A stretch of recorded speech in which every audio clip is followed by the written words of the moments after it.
Maintenant, on va avoir d'autres modèles de combinaison dans les ensembles. Donc, il y a le modèle de mixture d'experts où là, on va créer des classifieurs qui sont spécialisés sur certains aspects du problème. Donc, cette spécialisation-là, on va l'utiliser en les faisant travailler en parallèle. Donc, chaque classifieur va traiter une donnée, et ensuite, on va avoir une fonction de routage qui va pondérer les décisions selon l'expertise de chacun. Donc, pour une certaine donnée, on va estimer l'expertise de chacun des experts, puis on va donner plus de poids aux modèles, aux classifieurs qui sont spécialisés sur cette donnée-là. Et inversement, on va réduire l'importance des classifieurs qui n'ont pas de spécialisation. Donc, c'est similaire au vote pondéré. Dans le fond, la formulation est très proche, à la différence que le W ici, c'est un W qui est une fonction de X. Donc, vraiment, selon le X, selon la donnée en soi, on va évaluer l'expertise des AJ associés. Fait que chaque WJ est une fonction d'évaluation de l'expertise du modèle J sur la donnée X. Puis ça, on va faire ça pour toutes les données qu'on a, tous les modèles qu'on a sous la main.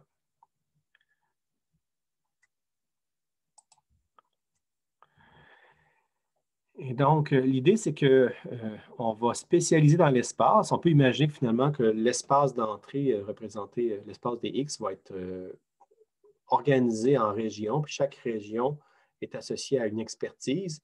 Et donc, cette spécialisation dans l'espace d'entrée X va réduire la corrélation, va faire en sorte que des experts qui sont bons dans certains types de données ne sont pas nécessairement bons sur d'autres et ils vont tendre à faire peu d'erreurs dans leur région et vont faire plus d'erreurs ailleurs, à l'extérieur.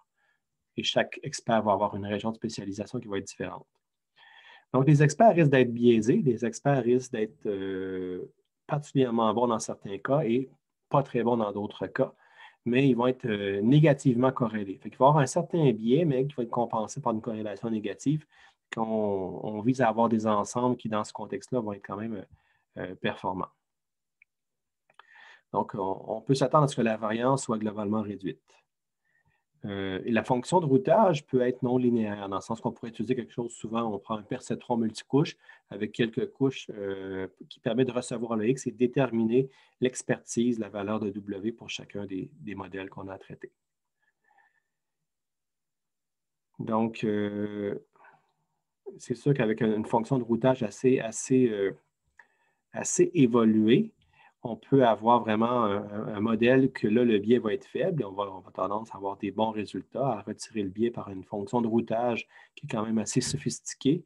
Mais dans ce cas-là, on peut se mettre à réaugmenter la variance. Donc, on peut avoir vraiment une certaine variance induite par une fonction de routage qui a surappris sur les données. Parce que dans le fond, la fonction de routage est aussi un modèle de classement. C'est un modèle de classement qui ne vise pas à prédire la classe, mais à prédire l'expertise de chacun des modèles.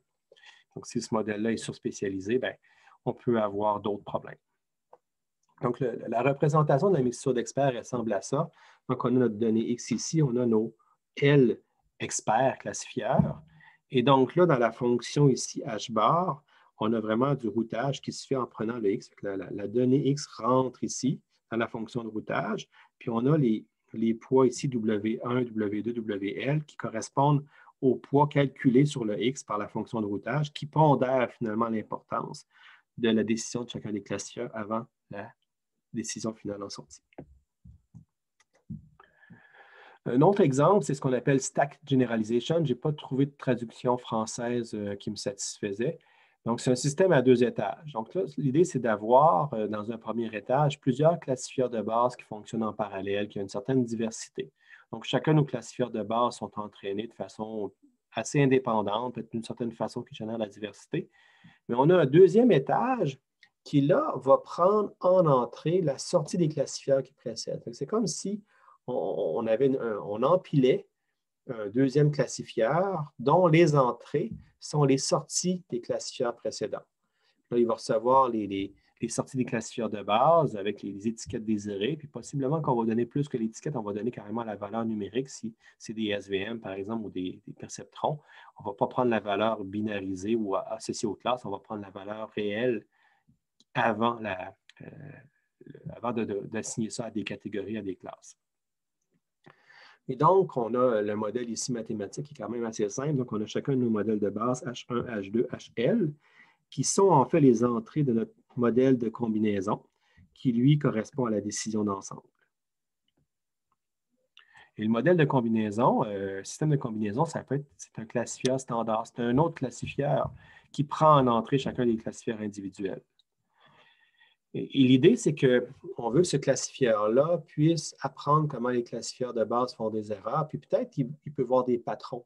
Il peut voir des patrons dans le sens que lorsque le classifieur 2 dit la classe 3, mais le classifieur 5 dit la classe 2, mais là, il y a une forme d'ambiguïté, mais il peut peut-être dire que dans ces cas-là, généralement, c'est de la classe 2, et ainsi de suite. Donc, il peut être capable d'apprendre certains patrons d'erreurs et de voir que lorsque un certain classifieur de base fait une erreur, mais les autres disent autre chose, de quelle façon on doit résoudre l'ambiguïté, on doit prendre une décision d'ensemble performante. Et donc, ça peut être on peut avoir vraiment un système de combinaison assez puissant en termes de classement. Mais l'apprentissage du système de combinaison doit se faire vraiment sur des données qui sont indépendantes, non vues par les classifieurs de base. Parce que le classifieur de base peut venir très bon sur les données d'entraînement, mais nous, on va être capable d'apprendre un modèle de combinaison qui généralise. Et donc, ça doit se prendre sur un ensemble d'entraînements distinct de celui qu'on a pris pour entraîner les modèles de base. Et donc, ça peut estimer et corriger les biais des classifieurs de base assez directement. Donc, le stack generalization ressemble à ça. On a nos L modèles de base ici. Puis on a notre fonction de combinaison qui est un autre classifieur qui reçoit en entrée la sortie des classifieurs de base, puis après ça, on a une décision d'ensemble en sortie. Une autre approche, c'est ce qu'on appelle les classifieurs en cascade, où là, au lieu d'avoir des modèles qui fonctionnent en parallèle, on a des modèles qui fonctionnent en série. Donc, on a une séquence de classifieurs qui sont mis un à la suite de l'autre, qui vont être activés selon un certain modèle. Dans le fond, l'idée, c'est qu'à chaque étage, on va avoir la décision du classifieur, mais on va avoir aussi une confiance. Donc, c'est important d'avoir des modèles dont on peut avoir la confiance, qu'on va appeler W ici. Et si la confiance est faible, on va aller à l'autre étage. Si la confiance est plus grande qu'un certain seuil θ, on va s'arrêter, on va dire, bien, le classifieur est assez confiant, on va le prendre. Donc, l'idée, c'est qu'on va assigner comme décision seulement la décision d'un modèle, mais c'est le modèle pour lequel la confiance va être supérieure à un certain seuil. On va dire, bien, le modèle J, sa confiance est supérieure au seuil θJ, on va le choisir. Et les modèles qui précédaient, qu'on va appeler les modèles K, eux avaient une confiance inférieure à leur seuil.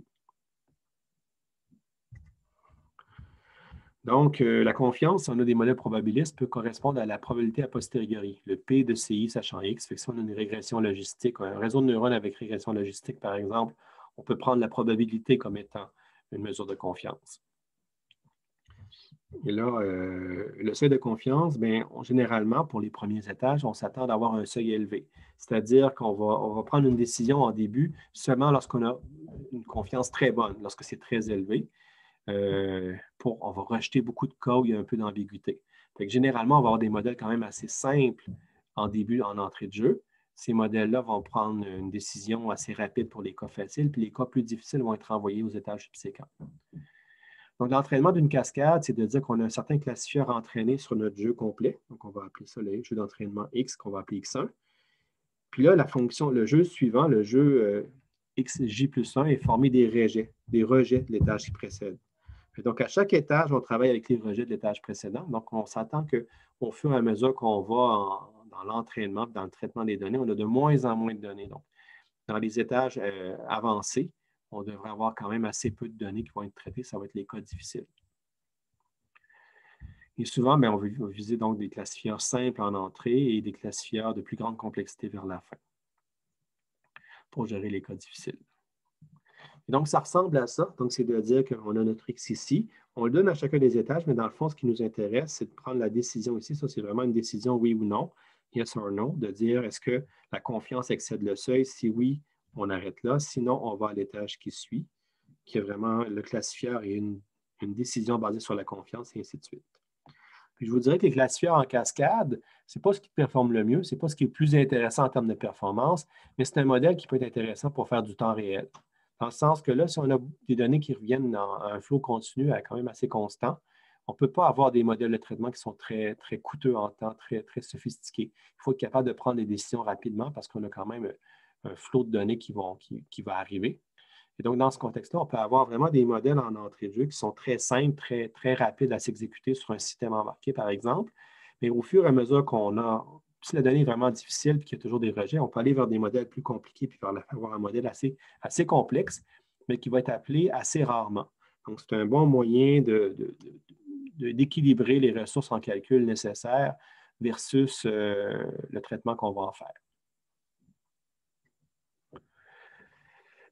Une autre approche, une dernière approche ici, c'est les approches qu'on dit de surproduction et sélection. Donc là, l'idée ici, c'est d'avoir dans notre ensemble plusieurs classifieurs. On peut dire que dans le fond, si on regarde ça, d'un point de vue conceptuel, un ensemble de classifieurs, c'est un métaclassifieur, dans le sens que chaque classifieur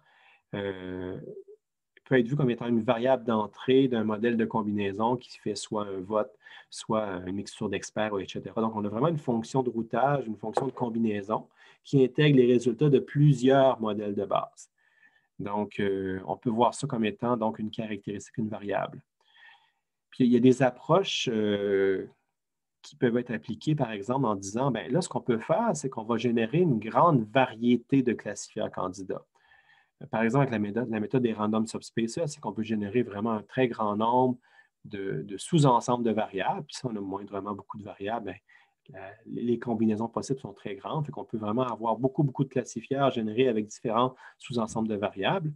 Puis après ça, bien, après en avoir entraîné, je ne sais pas moi, 500 000 classifieurs différents, on peut dire qu'on va sélectionner un sous-ensemble de classifieurs parmi tous les classifieurs produits pour pouvoir former un ensemble final. Puis là, on va essayer de choisir les classifieurs qui sont intéressants lorsque mis ensemble. C'est vraiment une approche de surproduction parce qu'on génère un pool important de classifieurs et de sélection où on va trouver les classifieurs parmi le pool qui, lorsque mis ensemble, sont intéressants en termes de performance.